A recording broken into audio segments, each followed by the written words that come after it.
Today, we will enjoy visits to 3 different gems of the European continent. Starting off in the north, we will explore the pristine mountains of Lapland.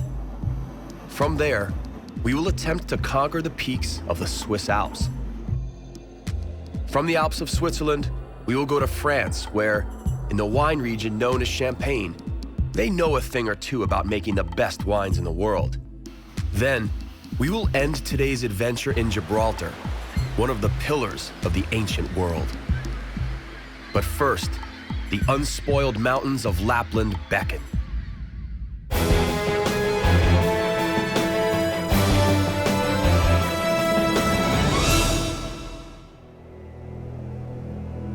Welcome to Lapland, and one of the most scarcely populated regions in Europe. Just over 2 million people live here on an area equivalent in size to Japan. Lapland isn't an independent state. Some of Lapland actually spreads over territory belonging to Norway, Sweden, Finland, and Russia. We enter Lapland via the largest town of northern Norway, Tromsø. It is from here that the famous Norwegian polar explorer, Roald Amundsen, set out on his expeditions. Today, the port of Tromsø is renowned mostly for its abundance of seafood. Salmon has about the same market value here as bread.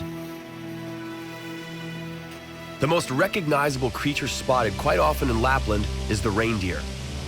Whether you believe in Santa or not, you ought to give way to reindeer on the roads. Wild reindeer weigh about 150 kilos.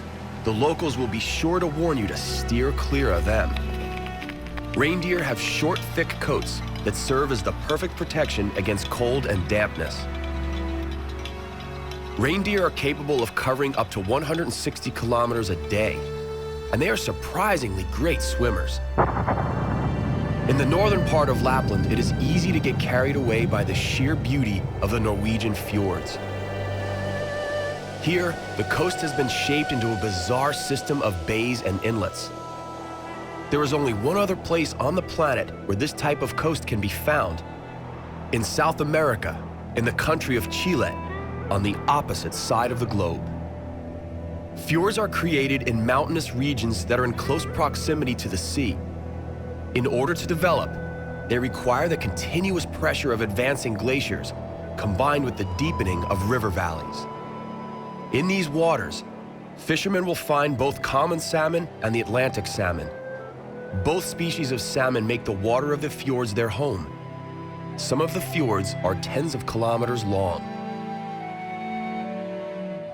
Most of Lapland lies beyond the Arctic Circle.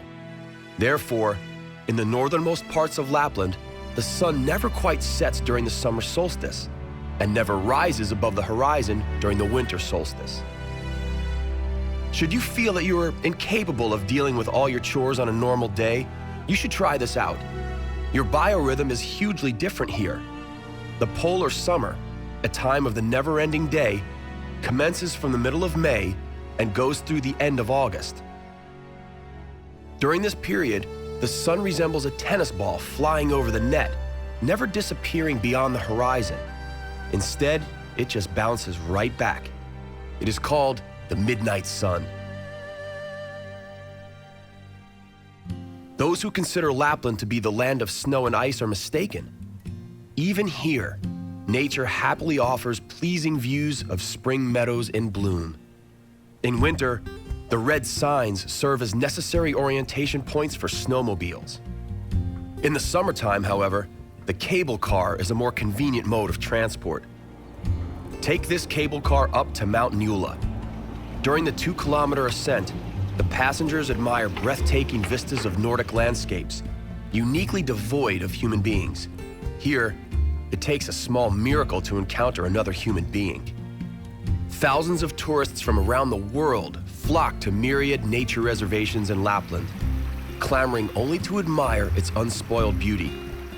They leave with memories of immense lakes, countless rivers and brooks, dense forests, beautiful mountains, and deep valleys. Many believe that experiencing the magic of the local nature is akin to an intense cleansing experience, normally associated only with a health or relaxation spa. We will conclude our trek through the vastness of Lapland by visiting the Finnish village of Nelim. Nelim lies on the shores of the largest lake in Lapland, Lake Inari. Its northern shores are referred to as the real Lapland. If you are lucky, you may encounter a genuine Sami. Unfortunately, there are only 70,000 members of this culture remaining in the whole of Lapland. At this time of year, the lengthy day is nowhere near its end just yet. However, we are running out of time. So let's bid farewell to the land of the midnight sun and head south to a warmer climate.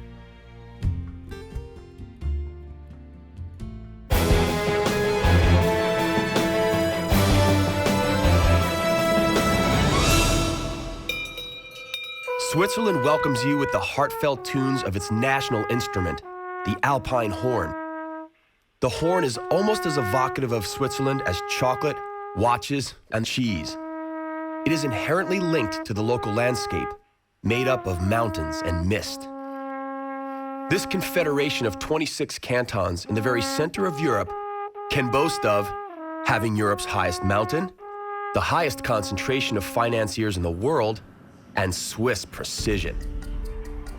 Switzerland is just as well known for its charming miniature models. 27 miniatures made to the scale of 1 to 25 can be viewed here. The miniatures are exact replicas of Swiss fortresses, cable cars, and railways. The legend has it that these miniatures are the works of elves and goblins. The truth is that the Swiss have all of these models manufactured in France. To truly enjoy some of Switzerland's splendor, it may be necessary to overcome 4,000-meter peaks, an ordeal that may take up the better part of an hour, with a little help from some machinery, of course. Reaching the peaks takes a cogway. The cogway is a very special lift that uses cogs. The one seen here happens to be the steepest one in the world. It overcomes inclines of up to 48 degrees and has been in operation since the end of the 19th century. Sweeping views signify the end of the peaceful journey through the rock massifs. From the summit of Pilat, the mountain towering above Luzerne and what is believed to be the final resting place of Pontius Pilate, we can see almost all of Switzerland. That is, if the valleys aren't veiled in fog or mist. The residents of Luzerne have an explanation for this haze. Legends say that because dragons have become fond of the mountain, they linger in the area, unleashing fiery vapors and causing the fog and mists to become dense. When it comes to ecology, the Swiss are a lot more advanced than their neighbors. The mass usage of trains alone is a significant indicator of their close relationship to nature. A typical example of Swiss ecological thinking is the creation of the Autoverladung, trains that transport cars through tunnels. And because you're in Switzerland, you could easily set your watch by the precision of the train's schedule. From Kleine Scheidegg, we can use the cogway to reach the highest situated European railway station. It terminates at the respectable altitude of 3,500 meters above sea level and hides in the Jungfraujoch Gap. This cogway overcomes a super elevation of 1,400 meters up to 4 times a day. The returning journeys are the quietest ones. The passengers are dazed by the low oxygen content in the air and, as a result, often fall asleep. There is a network of tunnels for the pedestrians leading from the terminal station to the summit. Most of these are carved in ice. It is hardly surprising, given that the highest concentration of glaciers in continental Europe is right here in the Swiss Alps. The mountain Jungfrau, meaning virgin, neighbors with mountains called Hunter and Monk. The question arises then, how come she is still a virgin when a hunter is nearby? The logical answer is, because a monk stands between them. The ice cave, also called the Palace in Jungfrau, lies deep beneath masses of ice. It is a world of utter silence and repose, and is the perfect venue for the exhibition of ice sculptures. The glacier moves a little each year, and so the cave has to be repaired continuously so as to prevent it from caving in. Unfortunately, the greatest threat to the caves are the visitors. More specifically, their body heat and breath create a thermal problem. The Greenland husky is a happy resident of the mountain slopes. Its initial purpose was to deliver provisions and mail to the summits. These dogs are still here. Halfway up the mountain, at about 2,300 meters above sea level, is a breeding station that was established over 70 years ago. The resident pack of dogs are the best in the world. These dogs have a very discernible and prized lineage. Their direct ancestors were the first to conquer the North Pole. The Great Aletsch Glacier in the Bernese Alps is the longest glacier in the Alps. Its course of 24 kilometers ends in the very south of Switzerland. Its area has been diminishing dramatically over the last 20 years. The Bernese Alps are the largest and the most significant mountain range in Switzerland and throughout the European continent. The mountain range is distinguished by its significant degree of glaciation. It is time to head off to the Wallis region, which lines 40 peaks exceeding 4,000 meters. The fantastic pistes are as much allure as Swiss cheese. The Swiss are true masters in this domain. They rotate the manufacture of 3 types of cheese here: Brignon for raclette, the smaller, semi-soft Tome, and the soft Sirac. Raclette is one of the Swiss cheese specialties. It is melted cheese served with hot, unpeeled potato chips. Wallis is the largest wine canton in Switzerland due to its spread over 5,000 hectares. Today, over 50 different kinds of wine are cultivated here. The snowcaps took the wine growers by surprise. The grapes are peeking from beneath their white cover, and many a wine grower looks forward to ice wine. The sight of vineyards, though, serves as a reminder that our time in Switzerland is up and that it is high time to head off to one of Europe's loveliest regions. We are off to explore the region that gave its name to the most famous wine in the world.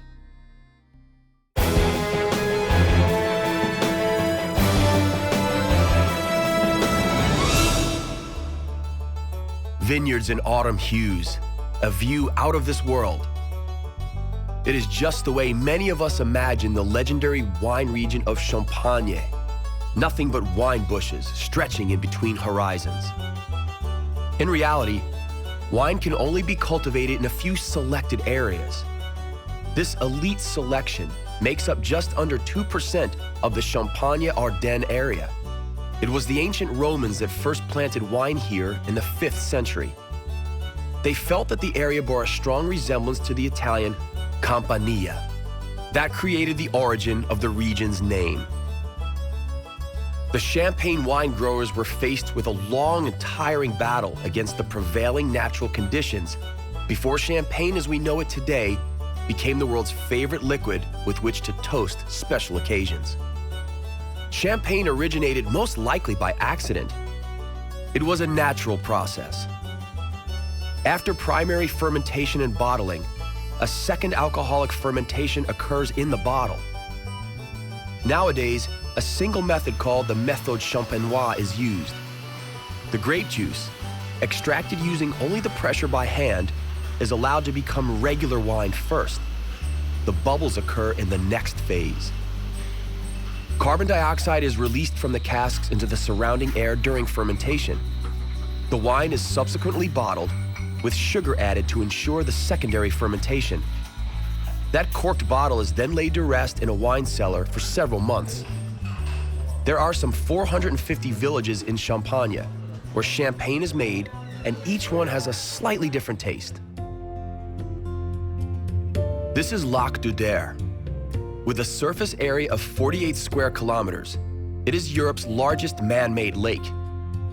Its weirs, or barriers, protect Paris from floods, and the water from the River Seine is controlled from here. Even though this isn't a natural lake, fauna abounds here. The conservationists are aware of its importance to bird migration. The migrating birds either winter over or nest here. When these elegant birds cluster together, it is a sight worth seeing and something that cannot be missed by passionate ornithologists. The only ones not all that enthusiastic about the birds are local farmers. The cranes attack surrounding fields each morning to feed on bulbs, roots, and other sources of digestible energy. Thankfully, the birds are protected, and so the farmers can only helplessly observe. And so nature lovers may take pleasure in watching squadrons of migrating birds each fall. The tranquility, the comparatively cheap lifestyle, the good wine, and the pretty country girls are what likely attracted many artists to the region. The painter, Pierre-Auguste Renoir, was doubtlessly the best known among them.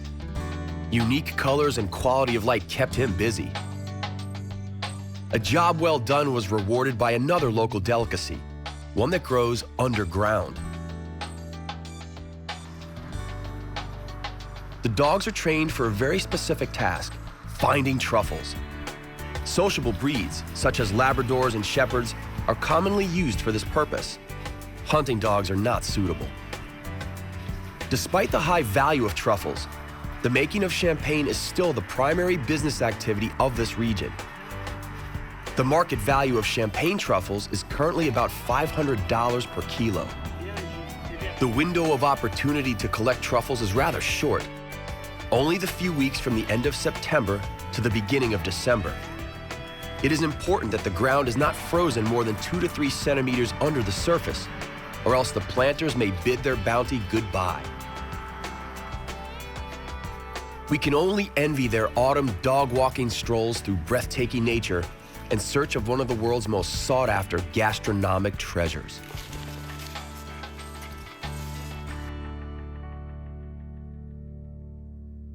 One of the largest towns of the region is Reims. It bears a rich history and, as such, is a favorite tourist attraction. The knight you see here is actually Joan of Arc. It was as a result of her visions and her determination that Charles VII was declared the King of France in 1429. This was the time when all of Europe was fixated by the Reims Cathedral. The building of the Notre Dame Cathedral, dedicated to the Virgin Mary, began in the 8th century on the foundations of another cathedral built 400 years earlier. It was here that most French kings were crowned. 38 heads of state in all lived to see their anointment here. The tradition was initialized by the French king Clovis I, the first king of the Franks to unite all the Frankish tribes under one ruler. He was baptized right here towards the end of the 5th century by Saint Remigius. For the next 1,000 years, his successors traveled to Reims to be anointed by the coronation oil from the Sainte Ampoule. Through this act, they became knights, and so could fulfill the motto of their calling: to rule is to serve. It is quite remarkable that this motto is still followed today.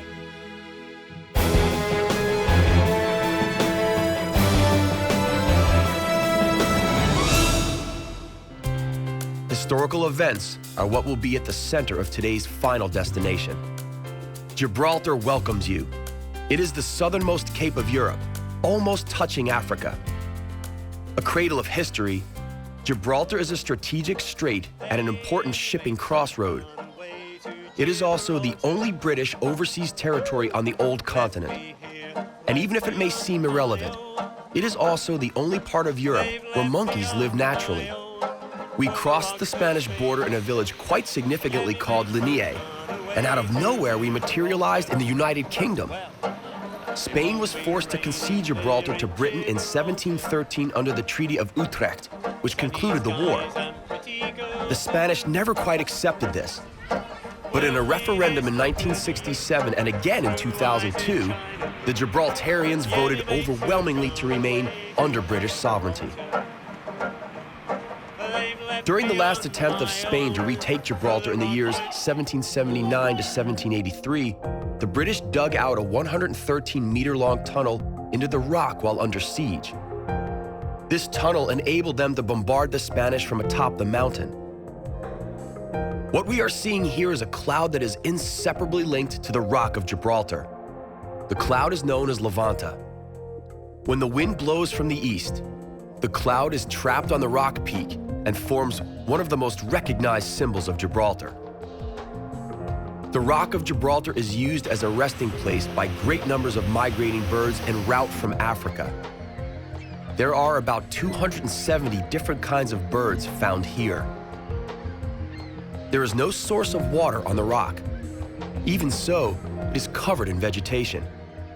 Over 600 different plants, ferns, and lichens grow here, 6 of which grow nowhere else in Europe. Nature tackled the lack of water on the rock with admirable ease.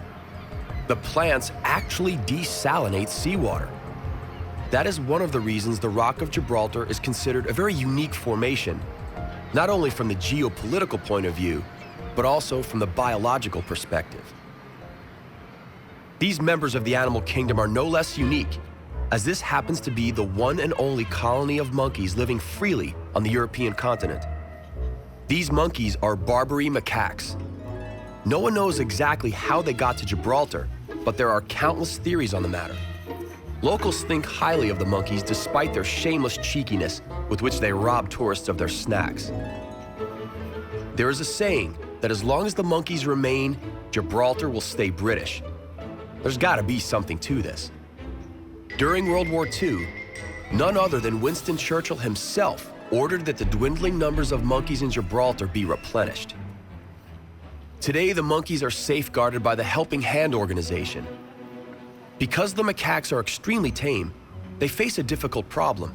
People spoil the monkeys with various treats, which are often harmful to them. The organization's director would prefer that all human contact with the monkeys were banned. However, such a ban could easily eliminate one of the major attractions bringing tourists to Gibraltar. Let us now retreat into the interior of the St. Michael's Cave. It is an extensive stalactical labyrinth. People believed that the cave was bottomless. A legend exists about an underwater tunnel leading all the way to Africa. The legend is not based on fact. However, an unexplained mystery prevails.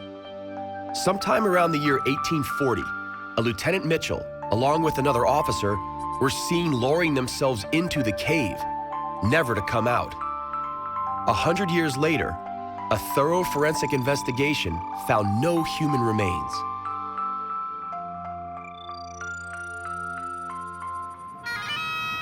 This British piper of Nepalese origin will see us off on today's final stop. It is the southernmost point of Gibraltar, referred to by the locals as Europa Point. Its name signifies the fact that this is where Europe ends. Gibraltar has always been a very strategic place. The Strait of Gibraltar separates the Atlantic Ocean from the Mediterranean Sea. To the north lies Spain and Gibraltar. To the south lies Morocco and the Spanish town of Ceuta. The lighthouse truly may claim to be one at the very end of the world. And it is the lighthouse that bids us farewell.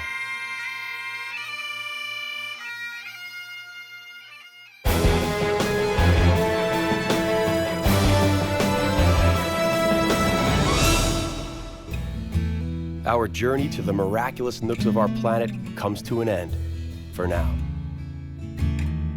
On the next exploration of our compelling and bountiful planet Earth, we will travel to the very north of Great Britain, the Shetland Islands.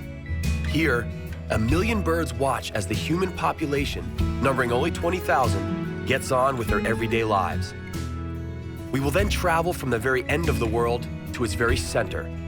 The local nomadic dervishes call the Pshi-Balchashi region in the southeastern province of Kazakhstan, Almaty, the center of the world. Later, we will follow our camera to the Yellow Mountains in central China and the Chenkang, known as the Venice of China.